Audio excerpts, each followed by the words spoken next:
Welcome to the show. So excited to have Mandi here to talk about how to make more money. You know, I love that this topic, it's one of my favorite things to discuss. And Mandi, I would love for you to tell us a little bit about who you are and what you do. Thanks so much for having me, Jacent. It's an honor to be on your podcast. For those who don't know me, my name is Mandi Woodruff Santos. I'm a little croaky right now because, triple demic is a real thing out there. Y'all wear the damn masks, okay? Just wear them. But yeah, we're doing well. I'm based in New York City, and I am a career coach. I recently started my practice a couple of years ago, and I founded a group coaching community specifically for women of color called MandiMoney Makers. And I help professional badasses really earn their worth and create a more resilient career. And through my own career, I actually started out in journalism and then I pivoted into marketing. And I, grew from an individual reporter to managing a team of 30 and on track to become a vice president and all the things. So I really lived that corporate life. And I co-founded a podcast called Brown Ambition in 2015 with my co-host, Tiffany, the Budgetnista. And so Tiff was always entrepreneur girly and I was always 9 to 5 girly. So we had those different perspectives and it's been a really fun adventure. So now, yeah, I get to talk to women every day, which is, as someone in corporate America, I was not able to interface with many women of color on a daily basis. So I feel spoiled rotten now because every day I get to talk to someone like Jacent and it's like, oh, this is what life should be like on the reg. But yeah. So you've had just, it sounds like a really wide range of experiences coming from Mm, some different industries and now being able to really focus on helping women. You said Mandy Money Makers. That sounds really fun to be a yeah. part of your community. Everyone wants to be a money maker, right? hmm But for you, how is it that you navigated, being in spaces where you didn't see a lot of women like you and having to like hold your own and going up against, just maybe like the stigmas or the environment in and of itself, maybe not being one that was conducive to mm. women thriving and being successful by nature. I mean, well, there's nothing like growing up in Georgia and going to a huge state school where minority students make up like 7% of the population to really get you used to being one of few and not one of many. So honestly, I look back on my college experience as it was pretty much how the world looked after I graduated, unfortunately, especially in journalism. It was so heavily, overwhelmingly white women, especially in PR and advertising, and white men were my professors. And I did have one black female professor. Shout out to Valerie Boyd, may she rest in peace. And I was prepared for that. Now it doesn't mean that I didn't feel like an outcast, and I definitely early in my career, I always felt like there was something like wrong with me. Like, why couldn't I just talk as loud as the other guys in the office? I used to work at this like digital news startup called Business Insider, and it was very male dominated. And I can look back now and be like, oh, honey, that place was not, they were never going to value your voice above the others. But at the time, I just felt like put your head down and do good work. And fortunately, early in my career, I had an experience where I was let go. I was laid off from like my first big girl job in New York. And that really gave me a wake up call in the sense that, oh, they can just fire me any old time they see fit. So if I get a new job opportunity, I'm not going to feel guilty about leaving. And so that really helped counteract any sort of like imposter syndrome or like just natural emotions that you have being a one of few in a very like male and pale kind of space. It helps counteract that by at least being courageous enough to walk away for new opportunities. And that's sort of how I overcame that particular obstacle of being, one of few. So you had some training in college Yeah. because you're already in an environment that was similar to Mm, what corporate America looked like. And I used to be a therapist. I'm still a therapist. I just don't see clients anymore. But one of the continuous things, because I used to work with a lot of women and even more specifically women of color, that would come up was women in the workplace and it being sometimes like borderline toxic or hostile, or it's just difficult for them to navigate because they didn't feel like they fit in the space, or the things that they experienced, things that people said and whatnot were not conducive to their ability to thrive. And I think Mm, that it's also to some extent that on top of not feeling like you're getting paid, like what's appropriate for what you're doing. I think that that's like the yeah, cherry on top, right? So I think it's almost like, you know what, I can manage to deal and navigate corporate America if I feel like it's worthwhile. And I think that because women don't feel like they're being paid, appropriately or compensated enough for what they're doing, that then it's like, I'm not getting paid enough to deal with your BS. yeah. Like what's going on here? So as you were beginning to climb the ranks, because you said that you kind of started to navigate going from working maybe solo or individually, managing Hmm. a team, up for maybe vice president. As you Yep. were beginning to climb up through the ranks, how is it that you personally navigated those conversations around compensation as you, Yeah. were moving up? Yeah, I mean, I was really good at quitting. So part of my career strategy and my wealth building strategy was strategically walking away. And every time you walked away from a job, you had a new opportunity to negotiate. And I think so many women end up underpaid, not because they don't negotiate, but because they don't really have a chance to, because they stay loyal to a single employer for longer than is probably necessary. So for me, again, it goes back to being laid off early in my career. And then not only that, but I was a journalist covering finance. I was covering the studies and the research that said women of color earn 70 cents to the dollar, women of color don't negotiate, women of color are undervalued, millennials are screwed because of the recession. It's going to take millennials 20 years to catch up to where their boomer parents were at their same age. Like all these facts were spinning in my head, and it really helped equip me with, oh, damn, if I don't make some strategic moves, this is where I'm heading. And so I was like, what can I control? I can't really control the economy. I can't control unconscious bias. I can't control racism, sexism, all that. What I can control is how long I'm willing to stay someplace when there may be juicier opportunities out there. So for me, so quitting was the first secret weapon. And then I wasn't always a master negotiator, but I tried. I opened my mouth and I asked. And I heard no the first couple of times. But then the better I got at showing my value and making an employer excited to hire me, the easier negotiating got, because it wasn't like I was fighting for my value. My value was already so apparent that by the time I got to the negotiation, the official negotiating table, or really wasn't never a table, it was like a phone call, that it wasn't as much of a fight at that point. And so for me, it became less about putting all the pressure on that negotiation conversation. And I approached my career instead like, how can I stand out among my peers in such a way that I'm going to attract attention from competitors? They're going to try to poach me because they see how fabulous I am. And then they're already excited about me. And then when I come and I'm like, oh, you got to pay me, 30% more, they are already excited about me, and it's going to be less of a battle. So that's a lot of what I work with women in my community, is not so much the individual negotiating story conversation, but how are you creating a professional brand that's so strong that you're attracting the best, most lucrative job opportunities to yourself?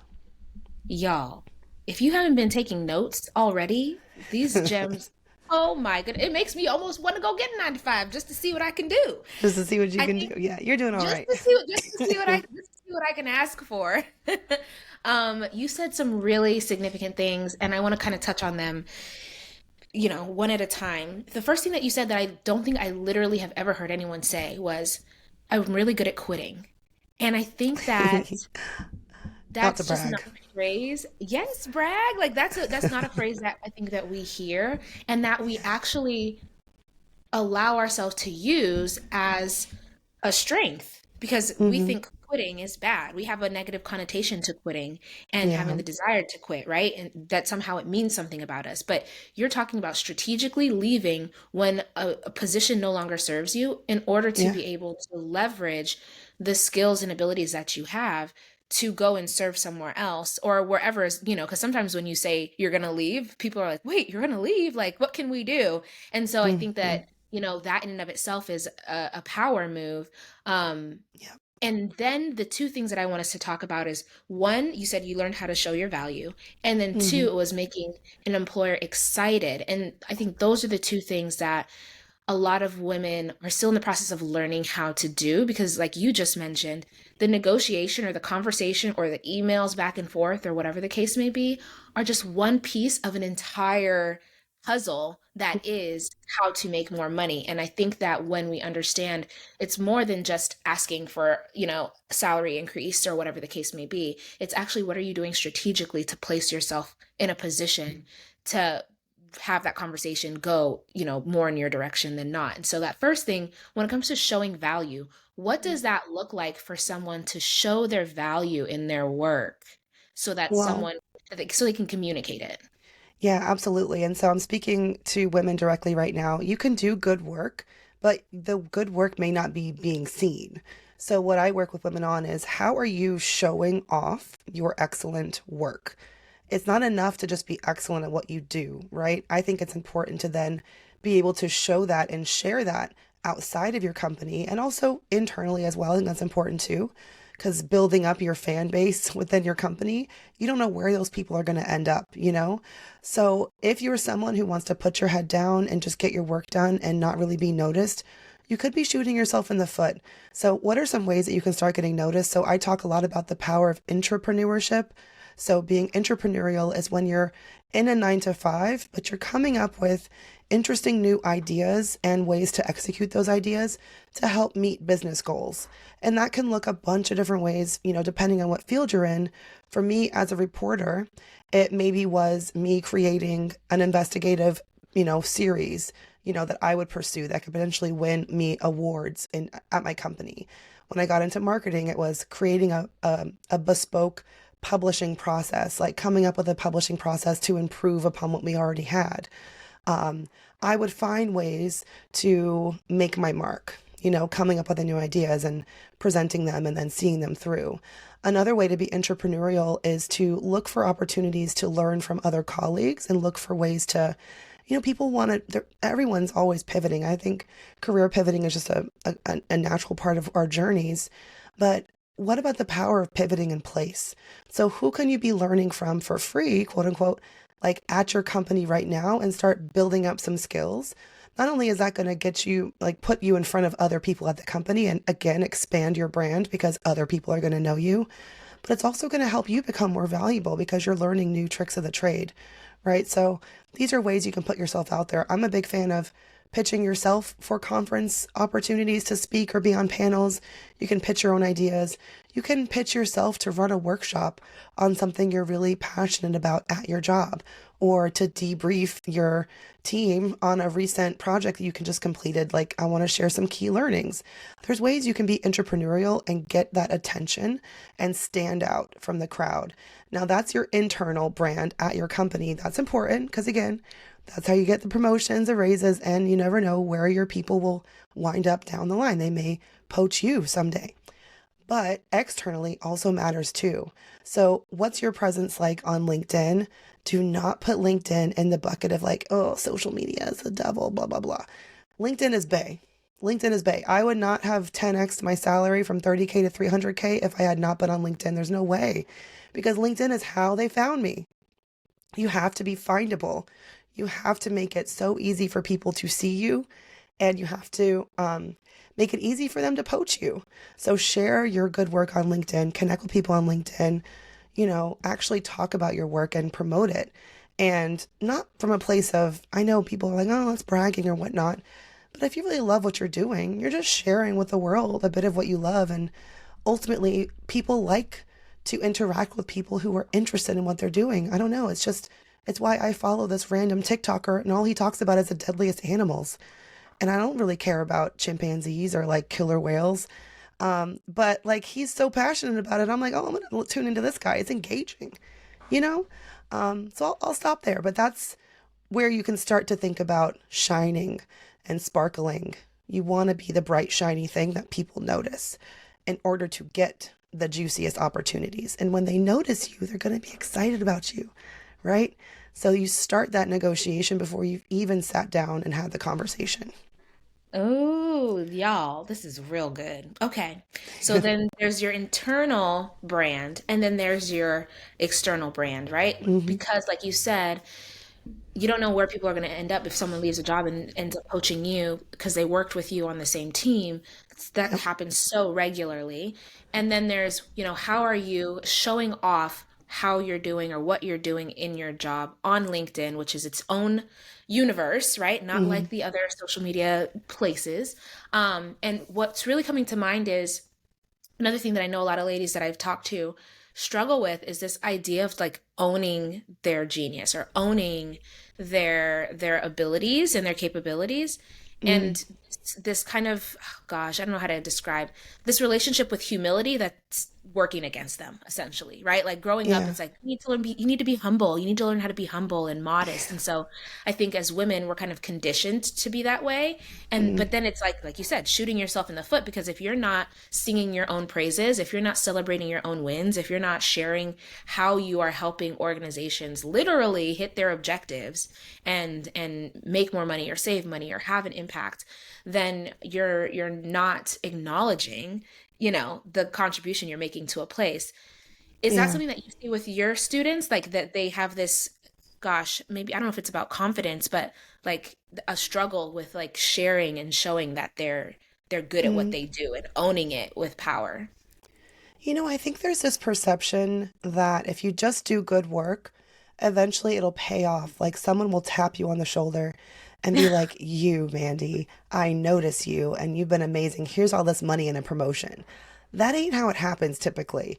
There are some managers, I count myself among them, who were really passionate about developing talent and wanting people to, push themselves and identify people who should be valued more and push for raises and stuff. But not a lot of managers are like that. And certainly when you're a woman of color, you're even less likely to be tapped on the shoulder or seen as, that's why it's so important to learn how to amplify your own work and to shine regardless of who's noticing you. Like make it impossible for them to dismiss you by showing off your own work and illustrating your own impact. You can't wait for someone to tap you on the shoulder and give you everything. We have to, as women of color, go out there and claim it for ourselves. And I was just talking about this earlier too, because there's all this talk about like in New York now, there's a salary transparency law where companies have to post a salary with job listings.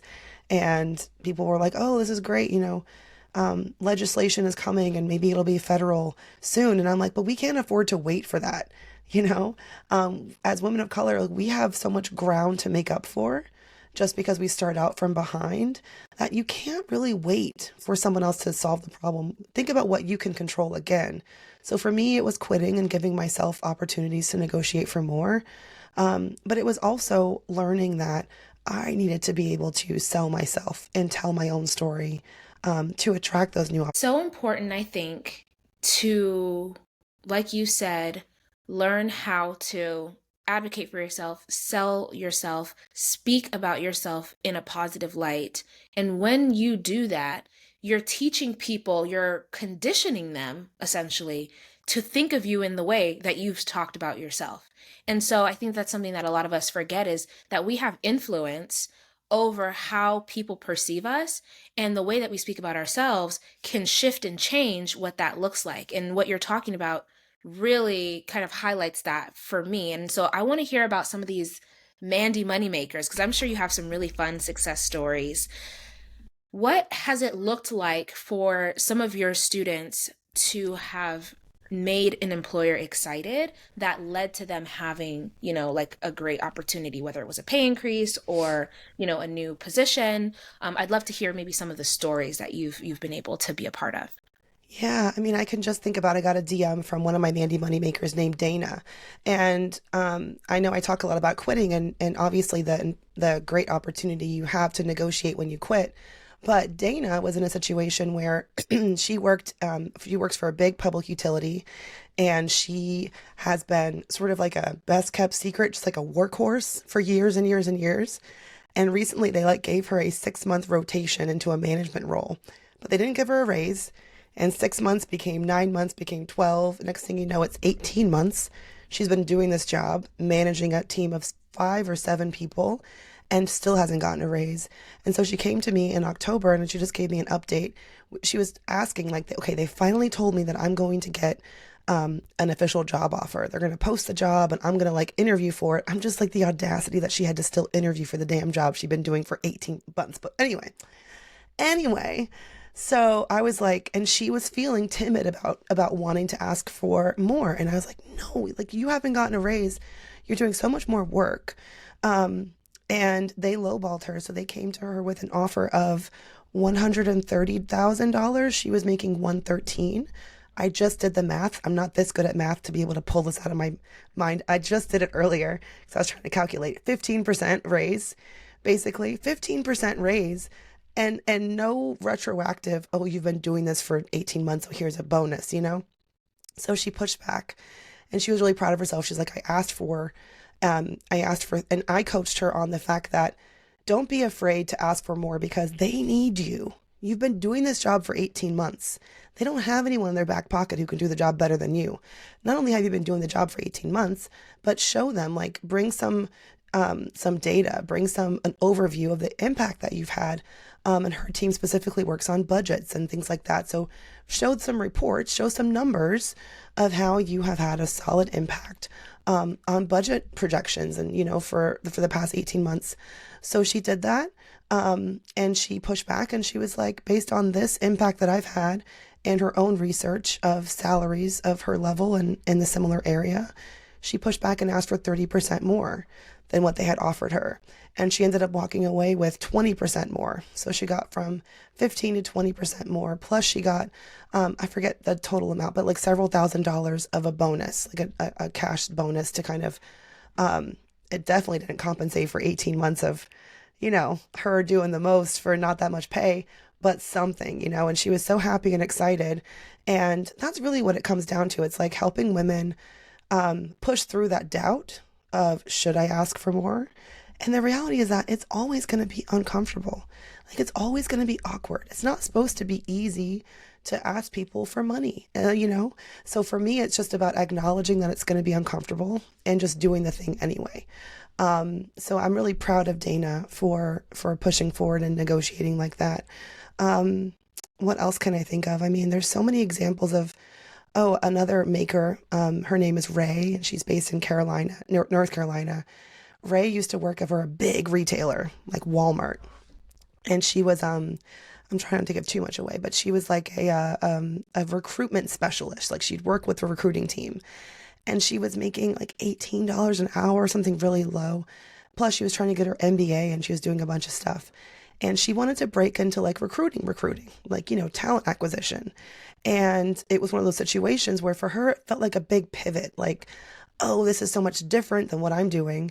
But I was like, there's ways for you to put on your LinkedIn profile the right keywords to attract talent acquisition opportunities to you. No, you don't work in talent acquisition right now, but you support those teams and you've shadowed some of them. So let's demonstrate some of that on your profile. And sure enough, she started to get an increase in outreach from recruiters, because recruiters are using LinkedIn like Google. You just need to make sure that you're showing up for what the roles that they're searching for, you know? So it took Ray a few months. Yes, it wasn't an easy transition, but she ended up getting a job that nearly doubled her salary from like 50 to 90K. And she pivoted into talent acquisition. And then, Jacent, she got laid off 3 months later. It was like me all over again. I know, but it's not a sad story because she's a MandiMoney Maker. It doesn't matter if you get laid off. Shit can happen at any time. She's a Mandi freaking money maker. So what happened was Ray got let go 3 months later there, and it wasn't anything. She couldn't have predicted it. They got acquired. It was new management. You know, that happens, you know, but she was prepared. She had a much stronger profile, and she had a strong network. And within a couple of months, she had another job and she didn't have to go backward. She's making even more than 90K now. She's over the 6-figure mark, right? So this is the power of creating a strong professional brand. And because she was brave enough to leave, I mean, what's more stable than Walmart? Like, are they ever going to go anywhere? But she left and she doubled her salary. And that move, the fact that she had been valued at 90K, I tried to tell her when she was let go, I'm like, you don't have to go back to 50K because you've been valued at 90 now. So you can still negotiate from that space. And yeah, sure enough, that's what ended up happening for her. And I'm, again, really proud. But those are the two stories that stand out for me right now. Well, come through, Dana. Come through, Ray. Yes. Taking the steps to push through that doubt, like you mentioned, Hmm. to at least ask, at least have the conversation. Because really, at the end of the day, what's the worst that someone could say? No. Like either Yeah. either they can do it or they can't. And sometimes you know whether it's the situation or the type of organization that has it. Like I used to Hmm. work at the county, and like the budget was the budget. So it was like there was only going to be X amount of a pay increase as a first year employee, and so on and so forth. And so I Hmm. think one of the things is knowing like who are you working for, who are you working with, because there might be certain what's the word? Limits to what they can do. However, most corporate positions and corporations, they got money. Okay? That's Yeah. why they're in business. So when you have the evidence, like you mentioned, you have the metrics that show this is how I'm having an impact here, then it hopefully helps someone go into that conversation with more courage. I think confidence is something that a lot of women say they want, but to me, confidence is really the byproduct of being courageous. And so I think Hmm. that you can bolster and have more courageousness to say the words, can you, I'm looking for six figures, or, whatever the amount is, to say the words out loud or to write it down, when you have those metrics to back you up, as opposed to just feeling like you have this arbitrary number that you're asking for. Yeah. And I love that there's a strategy that you're walking these ladies through to be able to execute and just do an experiment. You know what I mean? And I bet sometimes ladies are surprised when they're working with you because you're just asking them to try something new. That they're surprised that they get 20% instead of the 15, and just going with whatever the organization is going to give you, and not making it personal. I think that that's something that I'm hearing come through from your own story. When you got laid off, you're like, oh, this isn't personal. Like, I don't have to be loyal to these people like they're my cousin or something like that. Like, Hmm. this is work. I'm here to add value and hit certain objectives, and they see me as an employee. I can be replaced. Like, there's someone else that can do my position, and it's okay, so that you feel good to walk away if you need to. They feel like they can, do what they need to if they have to let you go or something. But for anyone that's listening, not to take it too personally. And even when you're having conversations around salary increase and different things, that it's not about them saying no because they hate you or something, or them saying no because you as a person are not valuable or something like that. I think that being able to Hmm. separate those things is really key. And so I would like, as we're getting closer and closer to wrapping up, for you to maybe mention, do you also talk to ladies about other things that they can negotiate other than like dollars and cents increase? Are there other options Hmm. or like other things that women might find attractive as far as benefits or something when it comes to negotiating? If a company's like, no, we can't do the money, we can't give you more money. What else can women advocate for? Yeah, I think that remote work as has obviously become a really key benefit for a lot of people. And I have seen people leave jobs because they were happy there, but they were going to be required to go back full time, in the office. So I think that you can ask for the flexible work schedule that you're needing. I just spoke to someone yesterday who had asked her company to for herself if she can go to a 4-day work week and keep her same pay, and they agreed. So that's something that you can also consider is like your time, and maybe it's additional vacation days up front that you can ask for instead of having to like accrue them slowly. One of the ways that I built wealth through my career was by negotiating sign-on bonuses and equity along the way. I know not every company offers equity, but a fair amount do. And you may work for a company that's publicly traded and you don't even know it. But even companies that aren't publicly traded, they may offer equity. So, you can ask for that. And equity is basically given in a couple different forms, but you get shares of the company and they get valued. And then over time, you can cash out those shares and it's on top of your base salary. And then you have sign on bonuses, which are a lot more common than people think. I mean, during the pandemic, like FedEx and Pizza Hut were offering cash sign-on bonuses because that's how bad they needed drivers and, delivery people.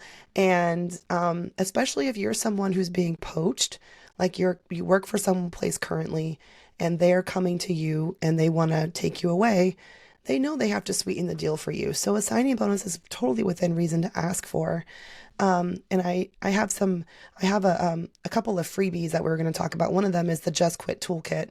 And in the Just Quit Toolkit, I kind of break down like a reasonable expectation for how much of a bonus to ask for, signing bonus to ask for, if you're starting from nothing. But if you have literal money on the table that you're leaving, if you were to leave your job, so for me, it was unvested 401k matches that I would have lost if I left, unvested equity that I hadn't had a chance to cash out yet. I would have left that on the table if I were to quit and join your firm.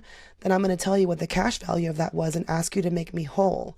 And you can do that in the form of a signing bonus or like a 1-for-1 swap. Like you give me the same amount of equity in your company stock.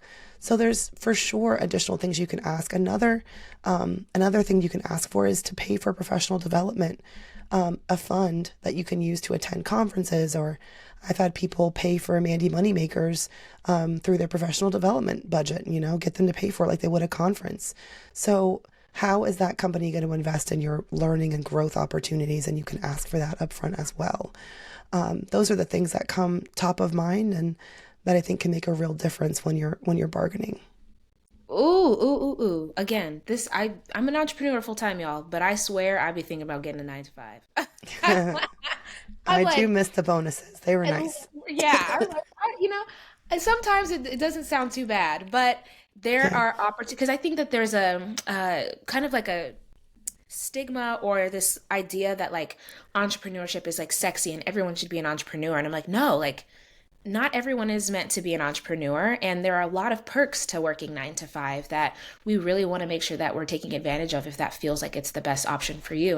And a lot of what you're mentioning is a lot of what those benefits are. And so I appreciate you for coming on the show and sharing, because I don't think a lot of women have the spaces or places to have these conversations and ask these questions and learn about these types of things. And Mhm. so, for you to have gone through it and lived it first, and now to be teaching other women how to do it, thank you for doing that work in the world. And I would love for you to talk more about like the Just Quit Toolkit and whatever other resources ladies can take advantage of, especially here as the year is wrapping up, to leverage, their skill set and abilities right now.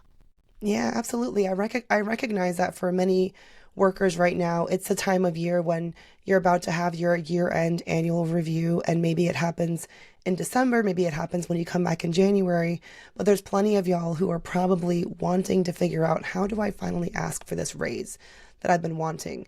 And if you're someone who usually goes into reviews and hopes for a raise and you don't get one and you're kind of just like, okay, maybe next year.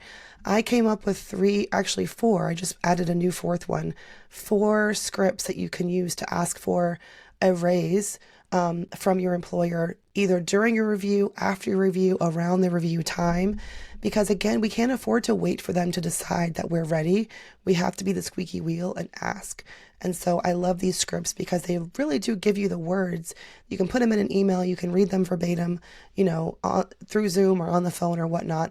But I'm definitely excited about that. You can pick up, well, I'll give you a link directly just sent to the ultimate year-end review scripts, but you can also go to mandimoney.com. It's Mandi with an I /freebies to get my review scripts, and then the Just Quit Toolkit is there as well. If y'all haven't already followed her on Instagram at Mandy Money, went to the website, got on the email list, get your free stuff. Like if you haven't added Mandi to your universe, now is the time. I'm going to give you the opportunity, okay? Make sure Yeah. to click the link in the show notes, because this is what I love about the internet. While there's like a lot of struggles with the internet and Mm, and whatnot, I love that it helps us to connect with people that can share value. Like you've literally just given us like thousands and thousands of dollars of value. You know what I mean? Like someone can use what you're talking about right now and go and mm, get a significant pay increase. And so I think being able to leverage the internet and podcasts and information that people are sharing for free just because they want to be able to see other people win is really important. And I'm speaking to anyone who's listening that wants to have a change happen in their life and they're not sure how or what or whatever the case may be. This is your sign, friend. Take advantage of the opportunities that are in front of you and the information that's right in front of you.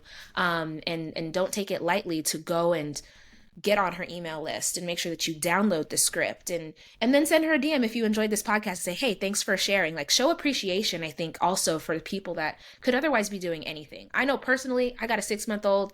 I think they're on a walk right now. Like, I'm about to be done with this podcast episode and go kiss on my baby. I could just choose not to share this podcast, but it's really important, I think, for us to be able to give back and share the information, the resources, the tools with those who want and need it. And so I think that as a podcast listener, your job is to, I'm going to say, because I'm a teacher, y'all, I can't help myself, execute on something that resonates with you in a podcast episode. I don't want anyone listening to just listen and be like, oh, that was nice and whatever. No, what is it that you can do with this information? If you have a 9 to 5, do you need to spruce up your LinkedIn? Do you need to get this Just Quit Toolkit? Do you need to do an annual review and get these scripts, start practicing them, send some emails out and whatnot to see what could happen and entertain an experiment? And so I say that because Mandi's gracious enough to come on the show and share this information. And I want to give you your flowers while you're here, but I also want people to be mobilized, not just motivated, to do something in their situation. And while the rest of the world looks bleak, baby, for us, it doesn't have to, okay? Because these corporations still have money to hand out during a season like this. And you still can have abundance and prosperity regardless of what's going on economically. I really believe that. And so I don't know where you want people to follow you specifically, where the best place is for them to make sure they're connected, but I say all of them. If you feel like she resonates, all of them, okay? Because you want to follow my own advice. I'm really easy to find. If you can't find me, it's your fault. But I'm MandiMoney everywhere. Come and say hi. I'm pretty active on all social channels. And I can't wait to hear from y'all. But I agree. Get out there and do something because, again, we can't afford to wait. Do one thing today that can help push the needle forward for yourself tomorrow. That's kind of my philosophy.